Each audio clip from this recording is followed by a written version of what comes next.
उपाध्याय शिक्षण संस्था अंतर्गत आर्य चाणक्य आचार्य कुलप्रबोधिनी अंतर्गत सहविचार सभेचे आयोजन करण्यात आले। यावेळी बीजमाता म्हणून सुपरिचित असलेल्या व पद्मश्री पुरस्काराने सन्मानित सौभाग्यवती राहीबाई पोफेरे, मुक्काम कुंभाळणे, तालुका अकोले, जिल्हा अहिल्यानगर यांच्या संघर्षमय व प्रेरणादायी जीवनाचा प्रवास त्यांच्याच तोंडी।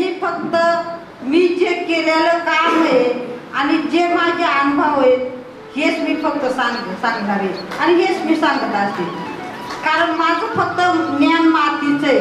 माझं पुस्तकातलं ज्ञान काहीच नाही। मला सही सुद्धा येत नाही, आता जी माझ्या नाताने शिकवली सही नाही, फक्त सही येते। मला साधा मोबाईलचा फोन सुद्धा लावता येत नाही।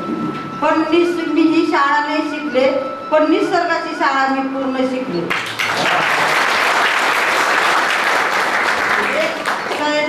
निसर्गाच्या कुशीत राहून आणि ती निसर्गाची शाळा मी अभिमानाने आज समाजाला सांगते आणि त्या निसर्गाच्या शाळेची आज गरज आहे म्हणून मी समाजाला सांगते। तर हे काम जे सुरू केलं, आता मला बरेच मागे ह्या ताई त्या काम सुरू केलं, तर मी आता माझं पहिल्यापासून सांगते। म्हणजे माझं माहेर सासर तेच गाव आहे आणि आम्ही 7 बहिणी होतो। 7 बहिणी असताना वडिलांची खूप गरिबी होती आणि गरिबी असताना आम्ही 7 बहिणी असताना त्यांना शाळा नाही शिकवता आली। दुर्गम भाग होता आमचा। आताचे रस्ते, मी पद्मश्री पुरस्कार भेटल्याच्या नंतर रस्ते झाले, नाही तर तोपर्यंत रस्ते पण नव्हते माझ्या गावात। आणि हे काम सुरू करायला मी माझ्या स्वतःच्या अनुभवातून केलं का माझ्या वडिलांच्या घरी त्यांनी शिकवलं नाही, पण ते पण शाळा शिकलं होतं, पण ते घरामध्ये 7 मुली बसून ज्ञान शिकवायची। समाजात कसं राहायचं, कसं बोलायचं, कसं काम करायचं, कसं वागायचं। गरिबी आली तर लाजू नाही, श्रीमंती आली तर माजू नाही, टाकीचे गाव सोसल्याशिवाय देवपणा येत नाही आणि चांगल्या कामामध्ये मरून निघायचं पण सरून निघायचं नाही। हे माझ्या आणि हा एक शब्द आता कागदावर लिहून ठेवतात। मी चांगला जो शब्द आहे तो मी माझ्या डोक्यात साठवून ठेवला आणि त्यांच्या 7 मुली होत्या। आता आपण बघतोय आपल्याच मुली, मी माझ्याच घेते, जिकडे शाळेत काही ठिकाणी जातात तिकडेच लग्न लागून जातात। पण माझ्या वडिलांची गरिबी होती, 7 मुली होत्या, जिथं दिलंय तिथंच राहायचं, माझ्या नावाला बटणे लावायचं, मरून निघायचं पण सरून निघायचं नाही। हे शब्द वडिलांचे लक्षात माझं गरिबी असल्यामुळं 12 वर्षी त्याच गावात लग्न झालं आणि लग्न झालं माझं 1-2 वर्ष जरा बरं होतं। मी खूप गरिबाची मुलगी होते, कारण आजकाल गरिबाला मोल नसतंय। तर माझे सासरे माझ्या नवऱ्याचं दुसरं लग्न करून द्यायला निघाले आणि इकडं तर मला खूप छळ चालला, माझा खूप त्रास चालला। मी 40 वर्षे गायच्या गोठ्यामध्ये प्रवास केला। 4 बाळाला जन्म मी गायच्या गोठ्यामध्ये दिला। मला इकडच्या घरातून जेवण वाढून यायचं, जेवढं दिलं तेवढंच खायचं आणि वर्षाला एकच असं लुगडं घ्यायचं, त्याच्यात 2 तुकडे करायचे।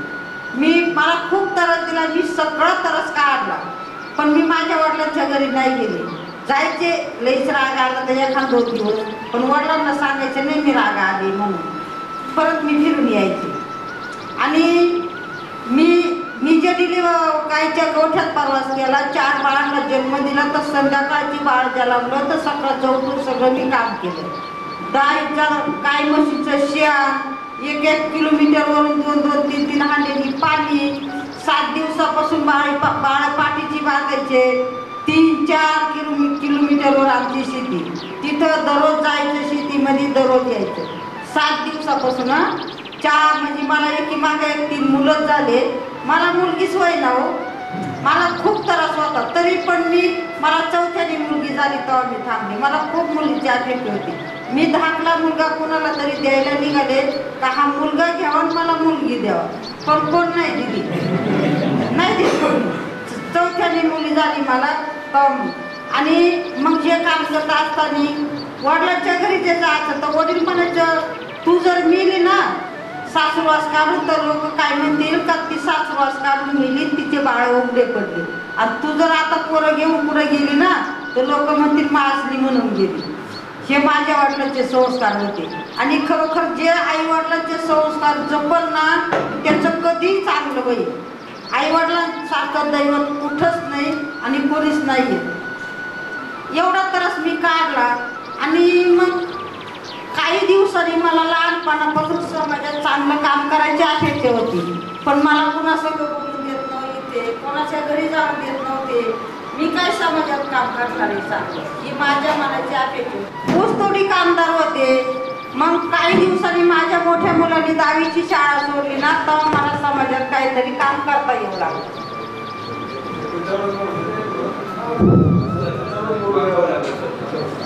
तर काहीतरी समाजात काम करता येऊ लागलं. मग मी काय ऊसतोडी कामदार होते. मी घरी जाऊन आमच्या गावाला आता पावसाळा संपला, दिवाळी झाली तर 20 रुपये मजुरी नाही असा आमचा भाग आहे डोक्यावर. मग मी रोपं तयार ऊस तोडून गेले की हाताला काही काम नसायचं. मी रोपं तयार त्या बांधवापासून विचार केला. मला असं वाटलं मी लगेच समजले की या हायब्रिड बियाण्यामुळं आणि खत औषधांमुळेच घरामध्ये आजार सुरू झाले. मग मी ठरवलं माझ्या घरातलं बंद करायचं. हे पूर्ण कशाचं सेंद्रिय पिकत होतं तेच पिकवायचं. आता संध्याकाळी कुटुंब बसावलं म्हणलं आता इथून पुढं रासायनिक खत आणायचं नाही. सगळं जे शेणखत आणि त्या बांधव माझ्या लक्षात आलं का आता जशी मागची शेती होती तशी पुढची शेती करायची. जे मागचं बेणं होतं तेच पुढं आणायचं. संध्याकाळी कुटुंब बसावलं. कुटुंबामध्ये मी लागले म्हणायला का जे पारंपरिक शेती होती ना ती शेती करायची. हे जे खतं औषधं हायब्रिड बेणं आणतं हे सगळं बंद करायचं. मला घरातून खूप मोठा विरोध झाला हो. आणि चांगल्या कामाला कुठेही विरोध होतो. मलाच नाही कुणालाही चांगल्या कामाला विरोध होतो. मला घरातून खूप वाईट बोलू लागले. मला त्याचं खूप वाईट वाटलं. मी रडले. पण मी एक शब्द वापरला आजपासून मी घरात काहीच बघणार नाही, सगळं काही तुम्ही बघायचं. आणि मी 8 दिवस गप्पच बसले. पण माझ्या घरामध्ये माझा एक नातू आजारी झाला. त्याच्या आई वडिलांनी तिने खेडेगावात नेला 2 दिवस, 5 दिवस अकोल्यात ॲडमिट केला, 4 दिवस संगमनेरला केला. पण मी बघायला नाही गेले. 3ऱ्या दिवशी संगमनेरला नेले, 3ऱ्या दिवशी मी गेले. का तर मला खूप राग आला होता त्यांचा. मग मी अकोल्यात 5 दिवस होता तरी मी बघायला नाही गेले. संगमनेरात नेले, त्या बाळाची जगायची शक्यता नव्हती. मला एवढं वाईट लागलं का ह्या माझा राग मलाच कामी आला.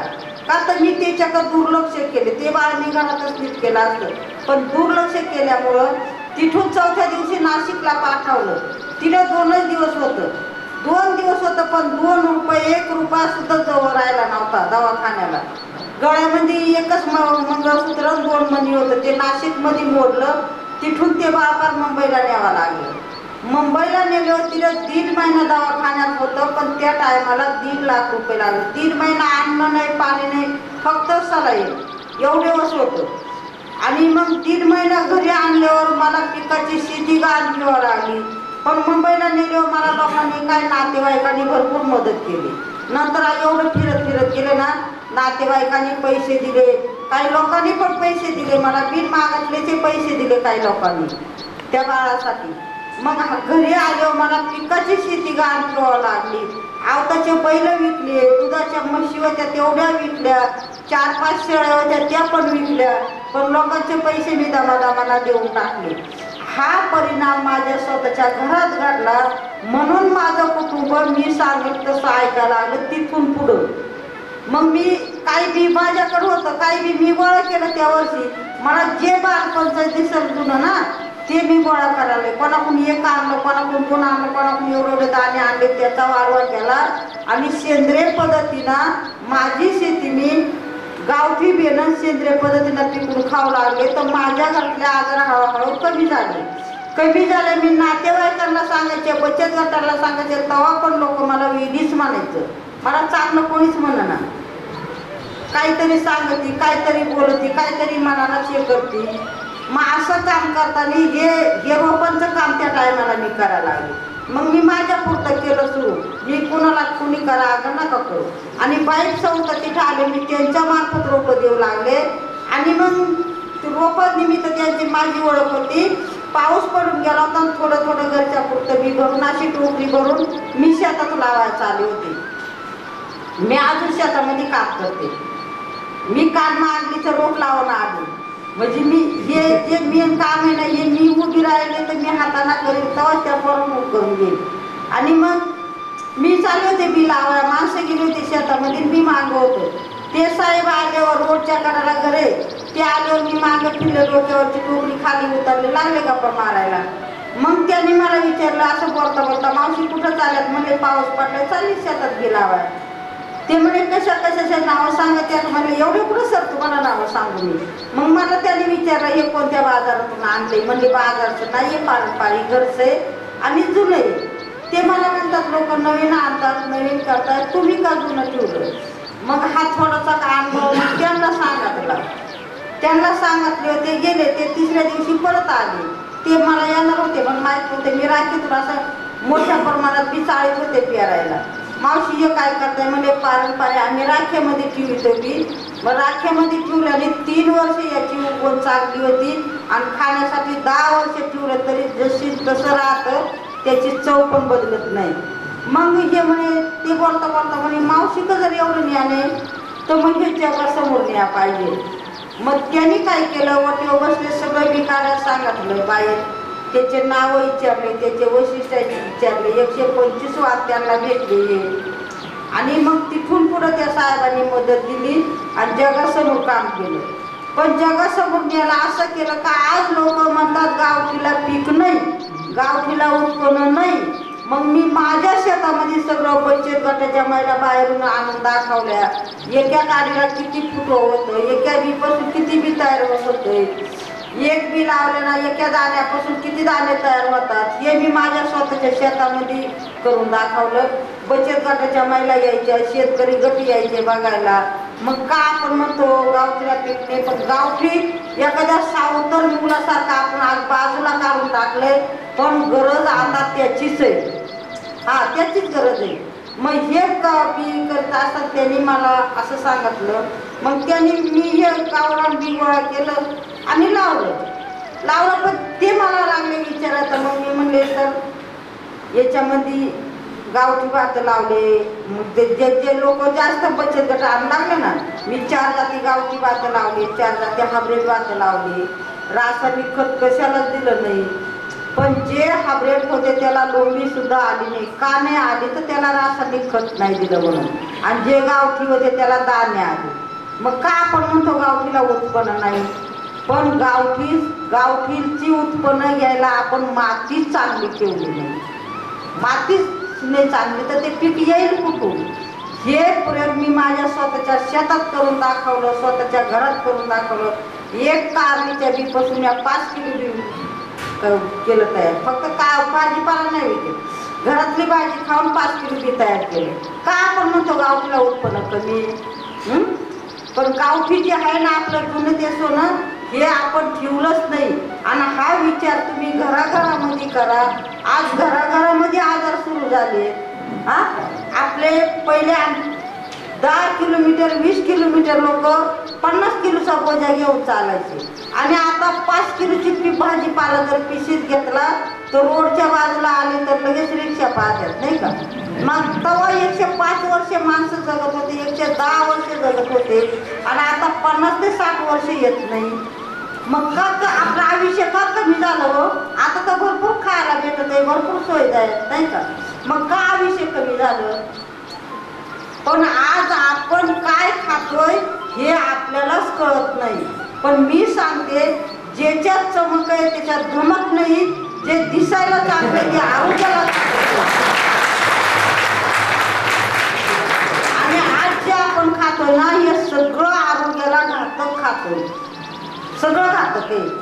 आपण सकाळचे आपलं बाळा जर पुरं अंगणवाडीत पुरं निघालं तर आपण नाश्ता कायचा काय करून देतात? तुम्ही नाश्त्याला काय करून देता?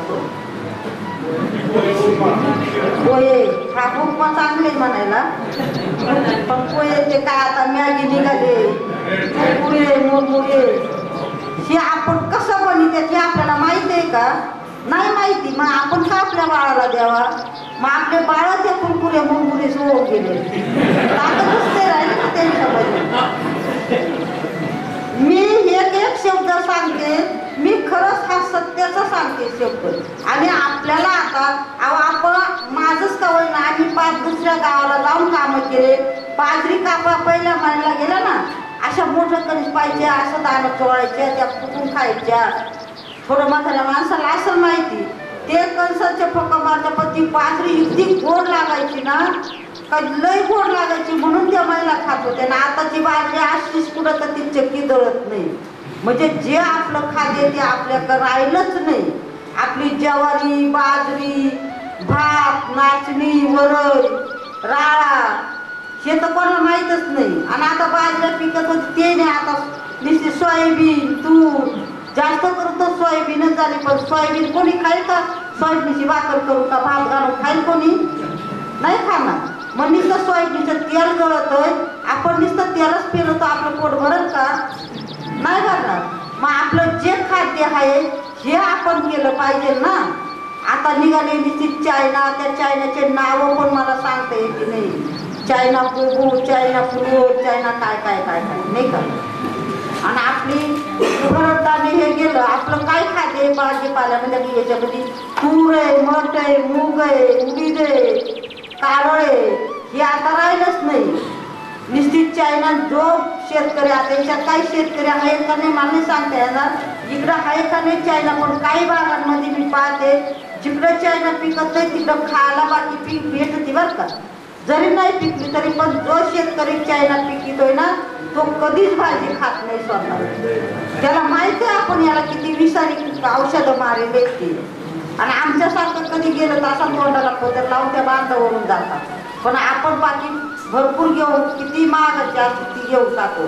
पण मी सांगते माझी कळकळीची विनंती आहे, तुम्ही चटणी भाकर खा, पण ती चायना भाजी खरं ना कोणी खाऊ नका. एवढी विषारी आहे ना ती, तर ती कवा आपला घातक करील याचा विचारच नाही. याच्यात मला विरोध केले काही लोकांनी, म्हणजे किती विरोध करा. मला ह्या कामामध्ये पहिला विरोध घरातून झाला, दुसरा दुकानावाल्याकडून, कंपनीवाल्याकडून, कृषी खात्याकडून विरोध झाला. पण मी बाकी खंबीरपणे उभी राहिले. तुम्ही मला किती विरोध करा, पण कधी ना कधी तुम्हाला इकडंच वळावं लागल. आता मुंबईपासून मला कुलगुरू बोलितात, पुण्यापासून कुलगुरू बोलितात. आणि कृषी खाते मोठमोठ्या कृषी केंद्रावर हे असे कार्यक्रम घेऊन राहिले. BS आगरीचे मुलं माझ्याकडे शिकायला येतात. आजी आम्ही शिकायला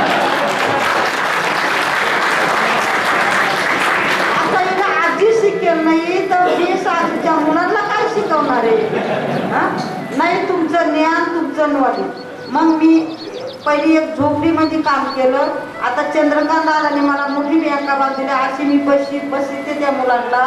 आणि हे माझं ज्ञान आहे हे त्यांना सांगते का तुम्ही मुलांना पण मी सांगते, तुम्ही नुसतं पुस्तकाचं ज्ञान घेऊ नका, तुम्ही निसर्गाचं सुद्धा ज्ञान घेतलं पाहिजे, तुम्ही मातीचं सुद्धा ज्ञान घेतलं पाहिजे. आणि ह्या मातीची नाळ जोडून कामं केले पाहिजे. मग मला एक होतं, प्रत्येक समाजामध्ये मी काम समाजसेवा म्हणून भरपूर लोक कामं करतात. कोणी म्हणतं हे काम करतं, कोणी म्हणतं ते काम करतं. पण आरोग्याचं काम का नाही कोणी पाहिलं?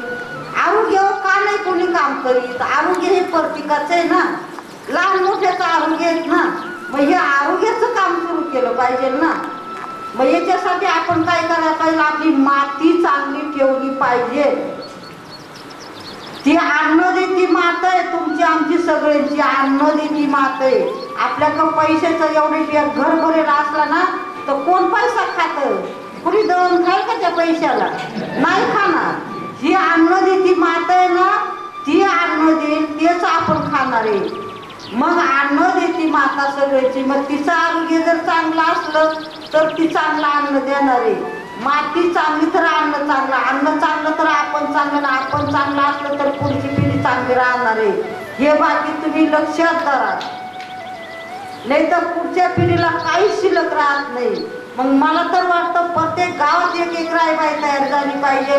मी एक दुर्गम भागामध्ये एक बीएची बँका सुरू केली. पैशाच्या बँका गावोगाव आहे, गलोगले नाही, पण देशी बियाची बँका सुरू केली. तर आता आमच्या परिसरामध्ये झाल्या 2-4 बँका. आणि आता प्रत्येक शाळा, मग मला तर वाटतं प्रत्येक गावात एक देशी बियाची बँका झाली पाहिजे. हे गावठी बी आहे, प्रत्येक शेतकरी बंधूच्या बांधापासून गेलं पाहिजे आणि गावातलं बी गावातच भेटलं पाहिजे. आणि जे आपलं जुनं ते सोनं होतं ना, हे आपण परत पुढं आणलं पाहिजे. माझी एक शिक्षण वर्गाला कळकळीची विनंती आहे का याच्यात कोणीतरी वळा आणि हे कोणीतरी जगवा टिकवा. हे वाचवलं तरच पुढची पिढी वाचणार आहे. नाही तर आपण असे किती प्रशिक्षण घेतले, किती काय नाही.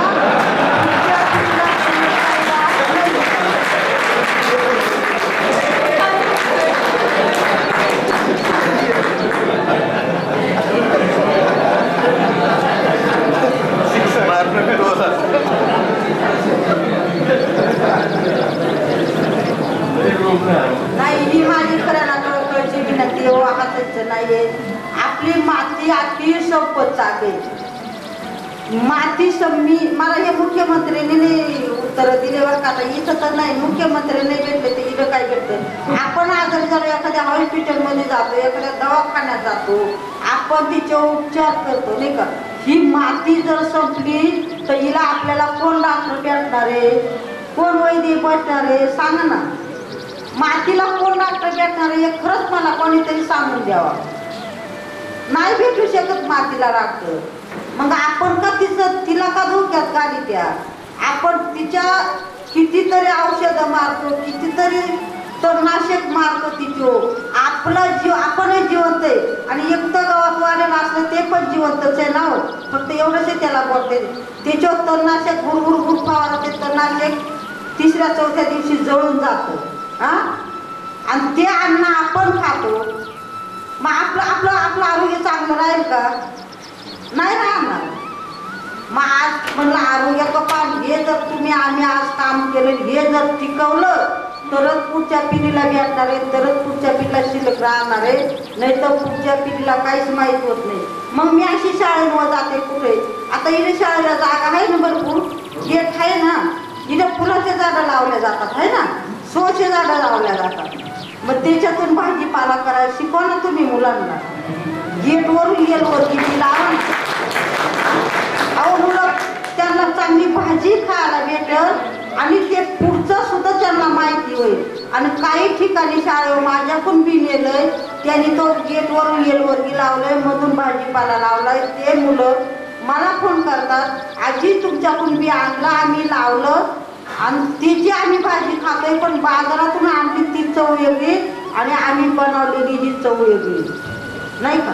मग हे का केलं पाहिजे. मला तर वाटतं शेतकऱ्यांनी कधी भाजीपाला नाही विकत घेऊ. प्रत्येकाने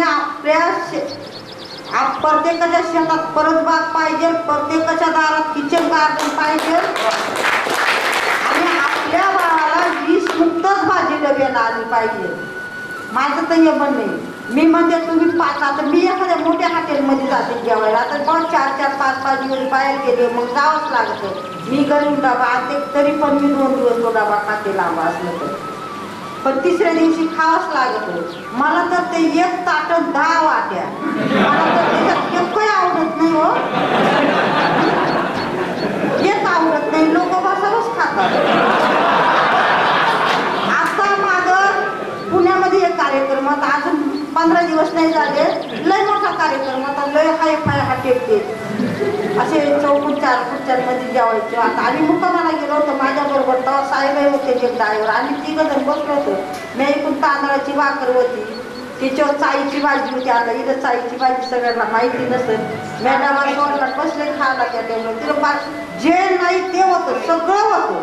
पण मी चाईची भाजी, तांदळाची भाजी, आजूबाजूला ते लोक बसले होते ना, सगळं माझ्याकडे बघून राहिले. असं जे नाही ते इथं खायले म्हणून. आणि ती बायपा शिळी भाकर खाते सकाळी, पण मी तीच खाली सकाळचं. प्रत्येकाला म्हणजे ते सगळ्या राज्यातले लोक होते. इथे तर मी एकटीचे, ते सगळ्या राज्यातले लोक होते. ते सगळे ते जो बोलू लागले. त्या मावशीनं रात्री तिचाच का डबा खाला. आपण एवढं चांगलं हाय पाय असून त्या मावशीला तिचाच का डबा खाला, पण मावशीला आवडतच नाही ते, तर मावशी काय खाणार आहे.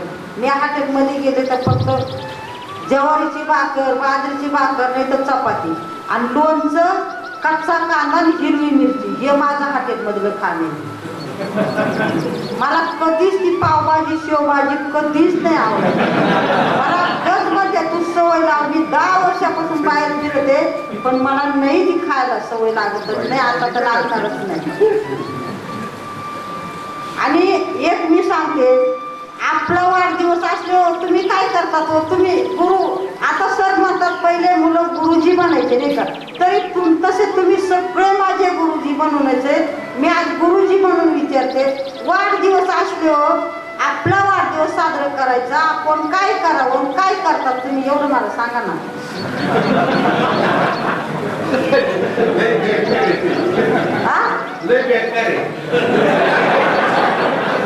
हॉटेलमध्ये जायचं, मित्रमंडळी न्यायची, पार्ट्या द्यायच्या, तिला केक कापायचा आहे ना, आणि मग तोच खर्च तुम्ही 4 घ्या नाही तर 10 रोपं विकत घ्या, आपल्या मित्रमंडळीला ते रोपं द्या, आणि ते एखाद्याच्या बांधावर लावा. ज्याला बांधावर लावायला जागा नसेल ते रस्त्याच्या कडेला लावा. रस्त्याच्या कडेला कोणची हरकत नाहीये झाड लावायला, रस्त्याच्या कडेला लावा. जसं त्या झाडाचं आयुष्य वाढल ना, तसं आपलं सुद्धा वाढदिवसाचं आयुष्य वाढल. त्या झाडाच्या सावलीला कोणीतरी येऊन कसं तो आशीर्वाद आपल्याला भेटेल. मग हे केलं पाहिजे. आता मी पाहते काही ठिकाणी हॉटेलमध्ये त्या केक कापायचं, पार्ट्या करायच्या. मग आपण ह्या पार्ट्या करा ना, ह्या समाजी पार्ट्या चांगल्या नाही का. आता रक्षाबंधन येईल, मी बियाच्याच लाख्या बनवते. आता आमच्यात अजून लागवडी चालू आहे, मी तर अजून बनवल्या नाही. बियाच्या लाख्या आपल्या भावाच्या हातामध्ये आपण किती मोठी लाखी बांधली, 100 रुपयाची. ती बांधील, भाव बांधील तो बांधील परत फेकून देईल ना. मला चंद्रकांत दादा पाटलांनी घर बांधून दिलं आणि त्या भाषणामध्ये सांगितलं का मी एक बहीण म्हणून भेट दिली. माझ्या घरामध्ये दिपाळीच्या टायमाला रांगोळ्या बियाच्या काढल्या जातात, आकाशकंदील बियाचा बनवल्या जातो, रक्षाबंधनला लाख्या बियाच्या बनवल्या जातात. आणि चंद्रकांत दादा पाटलांनी मला गरबादेत त्यांनी बहिणीचं नातं लावलं. मी प्रत्येक टायमाला 4 दिवस 8 दिवस पुढं रक्षाबंधन तेव्हा कोल्हापूरला लाख्या पाठी ते बियेच्या बनवून. आणि तो बिचारा पहिली मै बियेची लाठी बांधतोय तेव्हा दुसऱ्या लाख्या हातामध्ये बांधतोय. त्या लाठीचं असं आयुष्य दिलंय, ती लाठी हातात बांधायची तर बांधायची, ते बी कुठंतरी काढून लावायचं. त्या बियाचा आयुष्य वाढल तसं आपल्या लाठी बांधणाऱ्या भावाचं सुद्धा आयुष्य वाढल. त्या बियाचं जसं येल वाढल तसं आपल्या भावाचं आयुष्य वाढल. ही संकल्पना करून मी आज 10 वर्षापासून बियाच्या लाख्या बनवते. आणि मी तर म्हणजे प्रत्येक मुलींना आपल्या भावाच्या हातात आपण बियाचीच लाठी बांधली पाहिजे आणि बांधावं. आणि माझ्या सांगण्याला काही ठिकाणी मुलींनी सुरू केल्या सुरू आहोत. हे एवढ्या मोठ्याला हे फक्त देखावय, हे देखावय. मग हे आपण कमी केलं पाहिजे आणि ह्या पुढच्या पिढीला हे शिकवलं पाहिजे, हे शिकवलं पाहिजे पुढच्या पिढीला. आणि एखाद्याला विचारायचं असतं तर अजून एखादा प्रश्न विचारणं घ्या. मग मी काय म्हणते, हे काम मी एक सुरू केले. माझं तर म्हणणे प्रत्येक गावामध्ये प्रत्येक शेतकरी बंधूंनी आणि ही माती वाचवली. आता काही लोक म्हणतात आम्ही आजच सेंद्रिय शेती करतो, पण की माती वाचणार नाही. आपल्याला 3 वर्ष तिचं आरोग्य कमी करावं लागेल तेव्हा ती माती चांगली होईल. का तर तिला खताची सवय लावली ना आपण. मग ती चांगली, आपल्याला एखाद्या गोळीची सवय असली एका दिवशी नाही बनवायला. पण आता बरेच लोक याच्याकडे वळले, बरेच वळले. एक कुंडीमध्ये भाजीपाला येतो, एक कुटुंबाचं एक वांग्याचं झाड येतं, एक मिरचीचं झाड आलं तर 4 मिरच्या निघतात, एक वांगे आलं तर 3 वांगे 3-4 वांगे निघतात. मग हे आपण केलं पाहिजे, आपण शिकलं पाहिजे. आणि मी काय इथून पुढं जे आपल्याला खायचं तेच खा, जे आपल्या बाळाला खायची वस्तू आहे तीच त्यांना द्या. ती जर आपण गेली आपली दुसरी वस्तू नाही दिली तर त्यांना पण माहिती नाही होणार. पण आपण जर त्यांना दिली तर त्यांना तीच सवय लागून गेली. काही पोरांना लागले नाही, पोरं घर खातीच नाही. काही लोक, आता आम्ही पुण्यामध्ये गेलो, एक टाईम गेलो, एका महिन्याचे मुक्कामाला अशी टाईम झाला होता. आता मी म्हणू बाई आता 10 वाजता आले, ही मावशी स्वयंपाक कागद करणार तर मला सांगा ना का बाई तू करून स्वयंपाक. तो स्वयंपाक पार्सल बोलून घेतले हॉटेलामधून. काही लोक घरात स्वयंपाक करायचे सुद्धा विसरल्या. आहे का नाही हो. तिथून पार्सल बोलून घेतली. माझ्याकडं बाजरीच्या भाकरी होती आणि हरभऱ्याचा टाईम होता, हरभऱ्याची भाजी होती. आता मला एकटीला खाता येईना ना. ती भाजी मी तिकडे देखलं एवढं वांगे मी काहीच नाही खाले, त्याच्यातून चतकुरून भाकर खाई घेतली. त्या बाईने ती हरभरीची भाजी भाकर तेवढी भाकर बोलून घेतली. सगळ्या नातेवाईकांना फोन करी, मी पाय काय खाते, मी पाय काय खाते, मला पाय काय आवडते. चतकुरवर भाकर खाली फ्रीज मध्ये ठेवून दिली. सकाळची माझ्या मैत्रिणी येणार आहेत मला ती भाकर खायला. काय ती बाजूची भाकर ना हरभरीची भाजी एवढी भारीवर. हा पण शिळी भाकर म्हणजे आज सकाळ पार्टी करेल भाकर ती संध्याकाळी तर तिला दुसऱ्या दिवसाला ठेवली फ्रीज मध्ये राहते म्हणून चांगली, खराब नाही होत माझ्या मैत्रिणींना. आणि खरोखर हे रानभाज्या शाळेमध्ये मुलांना रानभाज्या माहिती पडल्या पाहिजे, भरड धान्य माहिती पडलं पाहिजे, आपलं काय खाते हे मुलांना माहिती पडलं पाहिजे. आता आमच्याकडे रानभाज्या सांगा तुम्हाला, रानभाज्या म्हणलं तर आता पावसाळ्यामध्ये दिवेची भाजी, बर्देची भाजी, आंबट्यालाची भाजी, फांद्याची भाजी, पाथरीची भाजी, कोंबडीची भाजी, चित्रुकाची भाजी, 4-5 प्रकार आळूची भाजी, कोळूची भाजी, भोकरीची भाजी, गायपाताची भाजी. म्हणजे पाऊस पडलो आम्ही 4 महिने रानभाज्या खातो. काय अशी रानवांगी असतात, काही कंद राहतात आणि एक रानभाजी एक औषधी वनस्पती. त्या रानभाज्या खाल्या तर आपले निम्मे पोटातले विकार बरे होतात. मग ह्या रानभाज्यांचं सुद्धा जतन केलं पाहिजे, कारण शहरामध्ये त्या तणनाशक रानभाज्या ठेवल्याच नाही. आता मी येता मला इथं संभाजीनगर नाही कुंकून आला होता नगरवरून का संभाजीनगरचा स्वतः काही नव्हे, आम्हाला तांदूळक्याचं बी लागत आहे म्हणे, तांदूळक्याचं बी नाही राहिलं. म्हणलं या माझ्याकडे यायला तुम्ही ठेवलंय. म्हणलं हो, मी बीज माताच रघुनाथ माशेलकरांनी मला बीज माताच नाव दिलंय, मी बीजांची माता आहे तांदूळक्याचं. ते म्हणे 1 एकर मध्ये भेटेल का? आता 1 एकर मध्ये तांदूळक्याचं बी एकट्यांना देऊन मी बाकीच्यांना काय करू? हा पण त्यांना तरी वाटलं पाहिजे 1 एकरला एवढं बी भेटेल का तुमच्याकडे तांदूळक्याचं. आपल्या रानामध्ये आपल्या आज्या होत्या ना, त्या शेतामध्ये कामाला जात होत्या, काम करता करता वटीवरून भाजी आणत होत्या आणि ती बिन तेलाची भाजी तयार बनत होत्या तरी ती भाजी गोड लागत होती. आणि आताची तेलात तळलेल्या भाजीला चव नाही. बघा किती फरक पडलाय. जे खायचं ते राहिलंच नाही, आपण जे चांगले ते घरात ठेवलंच नाही.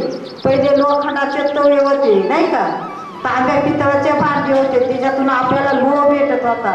लोखंडाच्या उलटण्या होत्या, स्वयंपाक चुलीवर होता, तोपर्यंत आजार कुठला तो माहीतच नव्हता. आणि आता आपण सगळं डुप्लिकेट आणलं म्हणून आपण हे पण डुप्लिकेटच होऊन गेले. मला एखाद्याला विरोध केला तरी चालेल, पण आज जे करे तेच मी बोलते. मग हे बदललं पाहिजे ना आपण, नाही का? हे बदललं पाहिजे. जे भांडण आपण चांगलं ठेवलं घरामध्ये, हे पत्रे गोळा केले, हे निश्चित चमचम ते पीठ गोळा केले. प्रत्येकाच्या घरातलं मी सांगत नाही का माझ्या घरातलं नाही तुमच्या घरातलं आहे. आपल्या जोपर्यंत शेणा मातीचे घर होते तोपर्यंत कुठलाच आजार नव्हता. जोपर्यंत गायच्या शेणाना भुई सारीत होती ना, तर ते आजार सगळे त्या भुईवच निघून जात होते, त्या जमिनीवर जात होते. आता आपल्याला माती पाहायला भेटतात सगळे. जेव्हापर्यंत या फरच्या झाल्या ना राहिला तेव्हापासून प्रत्येक महिलेचे गुडघे गेले, गुडघे पाय याला कारणीभूत फक्त या फरशी. आता दुसरं काहीच नाही. आणि आपण जे चांगले ते ठेवलंच नाही तर माझ्या भगवानला सगळ्याला कळकळीची विनंती आहे का बाबांनो, जे करायचं ते करा. तुम्ही 10 भाज्या खात्यात ना तर 1च भाजी खा, 2च खा, पण तुमचं आरोग्य चांगलं ठेवा. आणि जाता जाता ही काळी आहे तुमची आमची सगळ्याची मात, ही माती वाचवा. ही माती वाचली तर पुढची पिढी वाचल, नाही तर पुढची पिढी वाचणार. पुढच्या पिढीला शिल्लकच राहत नाही काही. माझ्याकडून एखादा शब्द वाईट गेला असेल तर तो मला माफ करा, आणि एखादा चांगला असेल तर तो घ्या. आणि आता लोक फोटो भरपूर घेतात. मी म्हणते माझे फोटो नका घेऊ, फोटोला काहीच नाही, पण माझे विचार बाकी घराघरामध्ये घ्या.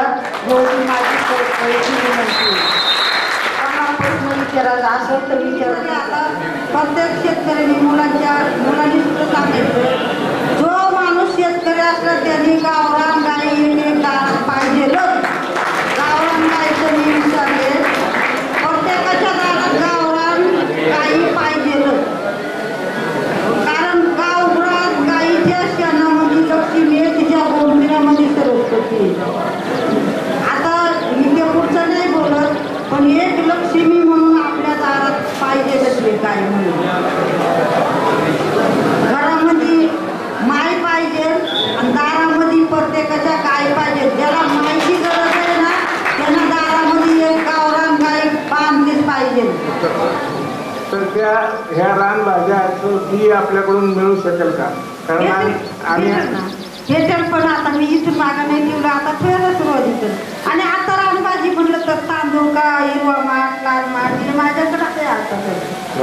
आता चंदन पाठवा आहे. आणि रानभाज्याचं तर काही भाज्या कांदाची येतात, काही भाज्या बियाची येतात. इथून पुढे मी सुरू करून देईन मागं. तर आमच्या ह्या विद्यार्थ्यांसाठी आणि याच्यासाठी आम्हाला तर एक प्रयोग सरांनी सांगितलं ना, ते जोशी त्यांनी वांग्याचं ते सांगितलं. तर आमच्या त्या 2 शाळा डोंगरामध्ये आहेत. तर त्या मुलांना आणि शिक्षकांना मी एक हा प्रयोग म्हणून त्यांना द्यायची इच्छा आहे. चालेल. आणि हे तर केलंच पाहिजे प्रत्येक शाळेवर. म्हणजे मुलांना सुद्धा काय रानभाजी हे एकमेकांना, आज मी एक आणली उद्या दुसरे ते आईवडीलच काढून देतात. मग ते मुलांना माहिती होतं आपल्या इथं ही रानभाजी कोणती, ती रानभाजी कोणती. मी प्रत्येक शाळेसाठी भरड धान्य मेळावा भरवला पाहिजे, रानभाज्या मेळावा भरवला पाहिजे.